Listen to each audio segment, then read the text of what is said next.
He's landing like 200 punches around, but they're not quite hard enough to end the fight. Are you glad the referee doesn't wave a fight off in that? Listen, I don't know how hard they are, and I don't want to know how hard they are. Nobody wants to be in a crucifix getting punched in the head like that. It's got to be the most frustrating, suck the heart and soul right out of you type thing to happen. And just getting dominated on the ground the way that he did, no fun for anybody. His face was pretty busted up. The knees that he was taking to the body and to the legs and the hips, and it's going to be a long ride home to South Africa. Israel Adesanya made a bold statement after Khamzat Chimaev's title victory at UFC 319. He believes the middleweight division is in good hands with the new champion. 50-44, something crazy. 50-44, that was cool. Yeah, 50-44, that was crazy. So yeah, Khamzat, new middleweight champion, and yeah, division's in good hands. Before the title bout, many, including Adesanya himself, predicted that Chimaev would have a tough time dealing with Dricus du Plessis, particularly if the fight went past the first few rounds. The assumption was that Chimaev's gas tank, a question mark in many of his previous fights, would start to empty out, giving du Plessis the opportunity to take over. But when Chimaev stepped into the octagon, he defied those expectations in a big way, putting on one of the most dominant performances ever seen in a 5-round title fight. Strong! This thing is strong! Let's go! Oh my god! Oh my god! Let's go! No way! Just punch, just punch, just punch. Just punch. Just punch. Yeah, it's the balance. He needs the balance. That's why he's just like, how much gonna chill there? He's doing some fuck. Good fight. Fight still hit him. Chimaev did not tire as many anticipated. In fact, he was the one who showed superior cardio, dragging du Plessis through 5 grueling rounds while controlling nearly every aspect of the fight. It wasn't just that Chimaev had great endurance, he also demonstrated how lethal his wrestling could be. The South African's attempts to fight off the Chechen's relentless pressure were futile. He was outclassed not only in the grappling exchanges, but also in terms of pace and power. To many observers, Chimaev's victory was as much a statement about his cardio improvement as it was about his overwhelming wrestling ability. Incredible energy in the crowd, incredible fight itself. Khamzat's performance, I mean, was unbelievable. Yep. Give us your takeaway of it. And did you see before this fight that being the possible way it was going to play out? No. The lead up to this fight, I said, I bet the main event is the fight of the night. Didn't see that coming, but not shocked either. I mean, you go in and dominate the way that he dominated. If you can do it the first round, more than likely going to do it the second and throughout the rest of the fight.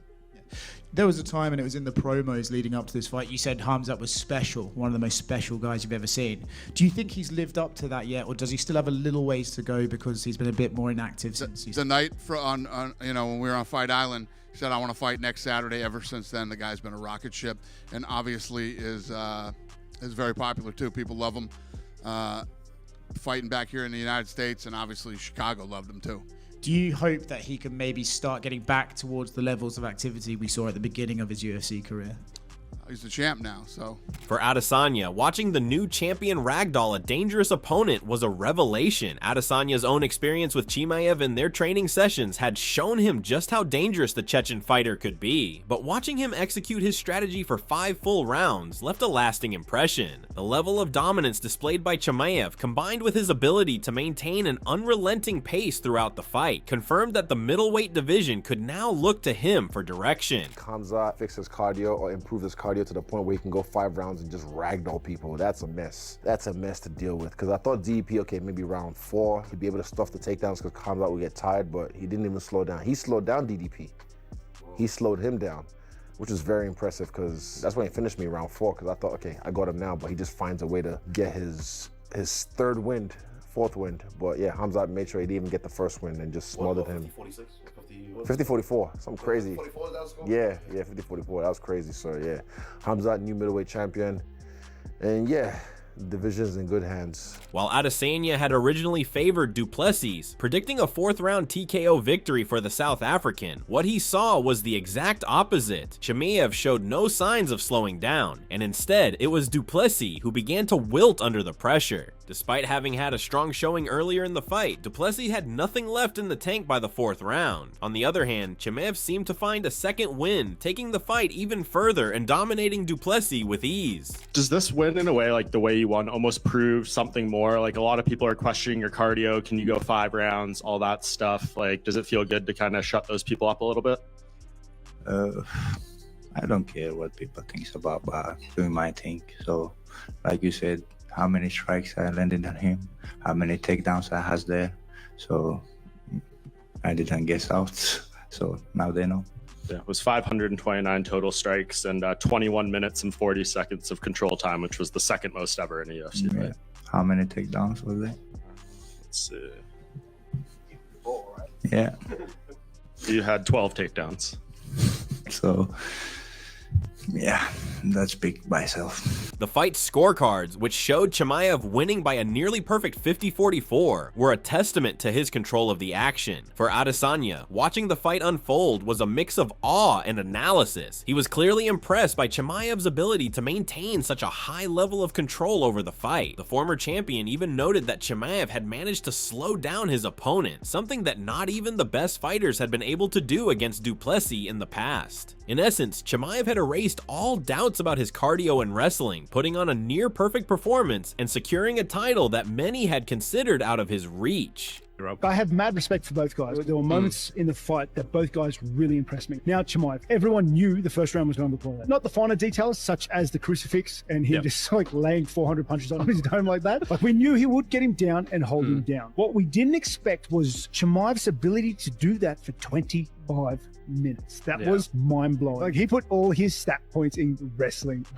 It is so good to see. And what makes it hard to get up when he's holding you down, when he's controlling you like that, he gives you so much to think about. Body lock grip, he's fishing for arms, like giving you little jabs in the mouth. He's like, and that's constantly doing that, giving you 4 to 6 different things to think about, all making you carry his weight. Unbelievable. He only done wrestling. Like, props to Drickus. Never gave up on himself. You see it in that 5th round when the ref, terrible stand up. He just wanted to give Drickus a chance. He's controlled at this point 22 minutes of ground sock, and you stand him up when he's at his most tired. Just once, dude, twice. However, not everyone was impressed with Chimaev's approach. Following the fight, Dricus du Plessis' head coach, Morn Visser, did not mince words when discussing what he saw as a less than exciting fight. Visser admitted that his team had failed to execute their strategy, but he also critiqued Chimaev's style as boring. His primary concern was that, despite the high number of strikes Chimaev landed, most were not significant. Instead, Chimaev's game plan seemed centered on maintaining dominant positions and grinding out the win, a style that many fans and analysts have found less entertaining than a knockout or submission finish. The fight stand up, but I think when shit goes that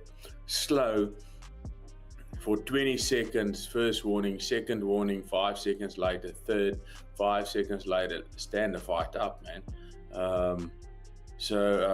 That fight was smothered with boringness. And yes, we are guilty for making it boring as well. I just needed an extra minute at the end there. But yeah, I think the fight was smothered by a lot of boringness. I don't think the crowd was happy. I remember when we walked in, the crowd was booing DDP, and like 3 minutes into the fight, they were all booing Khamzat for just holding Drickus down. So, but fuck, man, he does a good job with that. He's very good at his wrestling. So yeah, hats off to him. Despite this, other figures in the MMA world defended Chimaev's performance. Former UFC flyweight champion Demetrius Johnson came to the new middleweight champion's defense. Johnson pointed out that those who complained about Chimaev's grappling and ground control should reconsider watching the UFC altogether. He argued that grappling is a fundamental part of MMA, and if fans don't like that aspect of the sport, they should simply stop watching. Johnson's perspective was clear. The sport is multifaceted, and Chimaev's grappling was just another facet of his skill set. There we go. Oh, shit. Oh, shit. 2 minutes left, baby. Let's see what you got. King of Africa. Oh! I'm sorry, chat. I wanted to see a finish. This isn't a fan-friendly style. Oh! Oh, shit. He's going to finish. Oh, shit. Oh, shit. Oh! He's got a body triangle. Oh, man. Just out wrestled, but great fight from Khamzat. DDP has a lot of heart, and I love that about him. I love that he's able to transition. He took it back, had a body triangle, went for a guillotine, went for a rear naked choke. If you guys don't want to watch grappling and wrestling and jiu-jitsu, don't watch UFC. Go watch One Championship, go watch Glory, go watch kickboxing, go watch Muay Thai. It's very simple. You guys are complaining about something that it's a very simple problem to fix. For example, let's say Khamzat's about to fight again. You don't want to watch a style. All you gotta do is go like this. You see this button right here? It's called off button. You just go like this. You go off. Even Tom Aspinall shared his thoughts on Chimaev's domination of du Plessis. While he acknowledged that some fans might have been disappointed by the lack of an exciting finish, Aspinall himself appreciated the technical mastery displayed by Chimaev in controlling the fight. Aspinall, who has been known for his own well-rounded skills, saw the fight as a showcase of just how effective relentless grappling could be against a fighter of du Plessis' caliber. He also noted that it would have been incredibly difficult for anyone, including du Plessis, to reverse the momentum that Chimaev created. To be honest, I've been thinking that this is going to be the fight of the year, so we'll see how that goes. Took him down straight away on the low double. A minute into the fight, he's got him in the crucifix. Little punches to the ear. He's working on his collie. Completely dominated in the first round. Khamzat straight on a double again, sits him down. If I was Khamzat though, I'd be trying to finish it in this spot. Once he gets them hands together from the back position like that, his grip must be unbelievable. What Khamzat's doing really well is he's switching stances a lot as well from the stand-up. In the limited stand-up that he's doing, he's keeping DDP guessing. But oh, he's managed to reverse him though with 2.5 minutes left. Don't go for no submissions and nothing like that. Don't lose position. Oh, he's come for the guillotine. He's lost his position. He's popped his head straight out. Oh, last minute. He's put a few shots on him there though. He's got him going backwards. Oh, DDP's ended up on top with 30 seconds left. I don't think he'll have enough time to do much damage, but that's it. So a complete shot out for Khamzat Chimaev, new champion at middleweight. Congratulations to Khamzat. Commiserations to DDP. Adding to the discussion, Sean O'Malley also weighed in on Chimaev's dominance. O'Malley, who has often been vocal about his thoughts on potential matchups, suggested that Chimaev may be too dominant at 185 pounds and should consider moving up to light heavyweight. O'Malley saw Chimaev's wrestling as an almost unbeatable weapon against most fighters in the middleweight division, including Strickland and Adesanya. According to O'Malley, Chimaev might find even more success by testing himself against bigger opponents at 205 pounds. Khamzat's that motherfucker, dude. He's literally a big Habib. All right, DDP's to his... all right, DDP's to his... it's been on the feet longer than it's... Uh-oh. Oh! He throws that kick. Nothing really happened. Oh! DDP's throwing bombs in the 5th round. DDP is up. DDP is down. Oh, no! So what makes sense for Khamzat Chimaev? Does it make sense for him to fight at 185 again, or is he too dominant? Does it go up to 205? Ankalaev's fighting Alex Pereira. Even still, it's like maybe Ankalaev versus Khamzat. That could be interesting, maybe, purely on how big Ankalaev is. Yeah. There's absolutely, I don't think there's anything to break down against Sean Strickland, even Izzy. As much as I fucking love Izzy.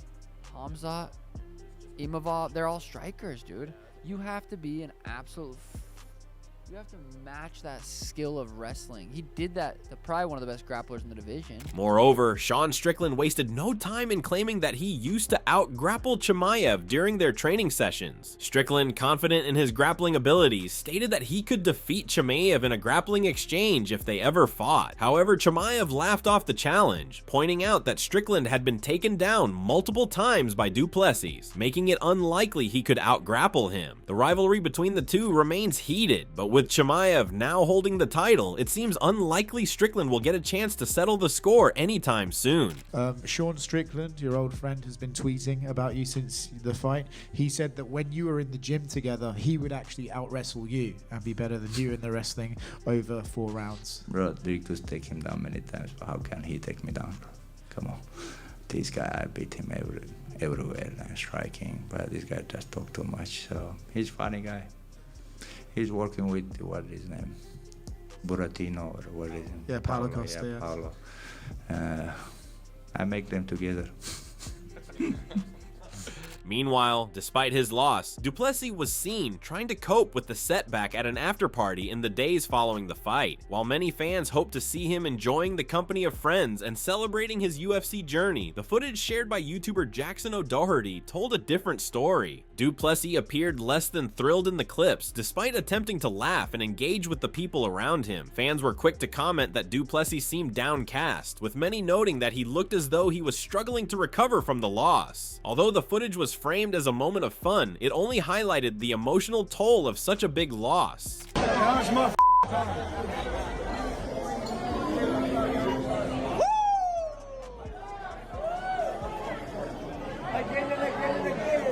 Looking ahead, it remains to be seen what will happen to the middleweight division under Chimaev's reign. His impressive victory at UFC 319 has earned him respect, but it has also set the stage for more scrutiny. As the new champion, he'll be tasked with defending his title against the top contenders, and with his wrestling game already appearing unbeatable, the question becomes whether anyone in the division can truly challenge him. For now, however, the division is in Chimaev's hands, and it will be interesting to see how he shapes the future of middleweight MMA.